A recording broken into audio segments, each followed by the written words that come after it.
Hi everyone, this is Board Games Bourbon. I'm Glenn Flaherty, and right now I want to talk to you about This Is Rocket Science, a brand new game being put out by Concrete Canoe Games.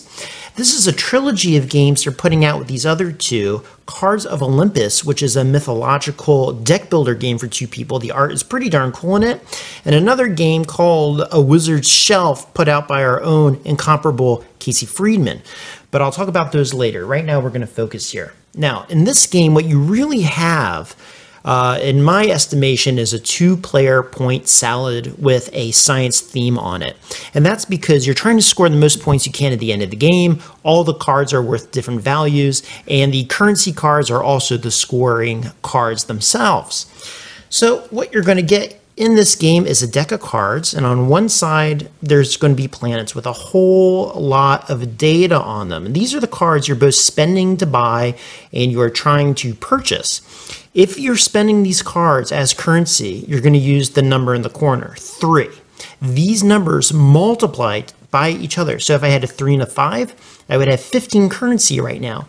If I had a third card, I could do 3 times 5 for 15 times 2 for 30, or I could do 3 times 5 for 15 and then minus 1 to make it 14. So you can kind of like really work your numbers.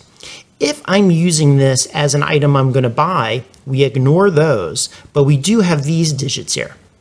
This number represents the very specific number I must have in my hand to orbit this planet.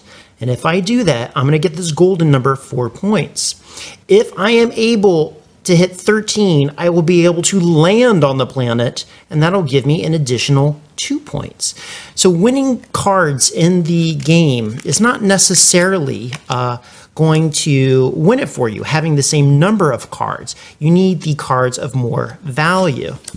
Okay, so what we're going to do here is we're going to set up a market of cards. Now, what I actually like to do, because I like to read the values as planets, that's harder for me to read, so I like to put it this way. Okay, and make sure that that is on the camera. And then what we have is 2 cards here in my hand that are going to act as my currency. Now, supposing it's my turn, what I'm going to do is I'm going to take my 4 and my 2. I'm going to multiply those by each other, and that's going to give me 8. I'm going to turn those in, and I'm going to buy this card that is worth 8.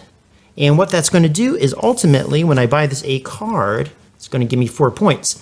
Now, because the cards can have 2 different values, a lower and a higher, you have to differentiate somehow. Suggestion would be lower point cards down in your pile, higher point cards up. Easy way to differentiate. Now, this other person here, let's put this camera over here for us.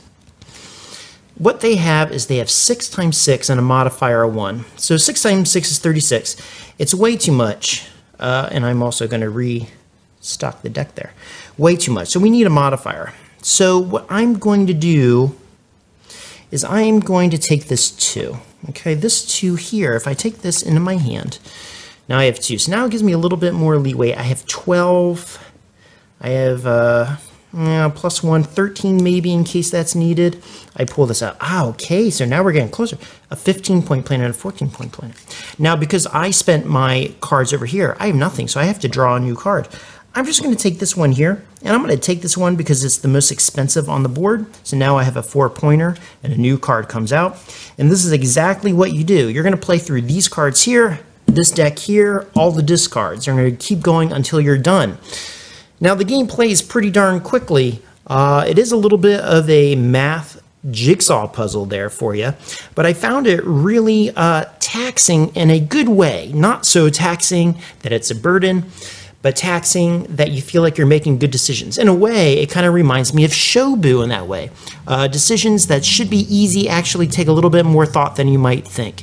So again, This Is Rocket Science. If you have any questions about the gameplay, please let me know, and I'm happy to answer it. Until then, I will talk to you, friends, and take care.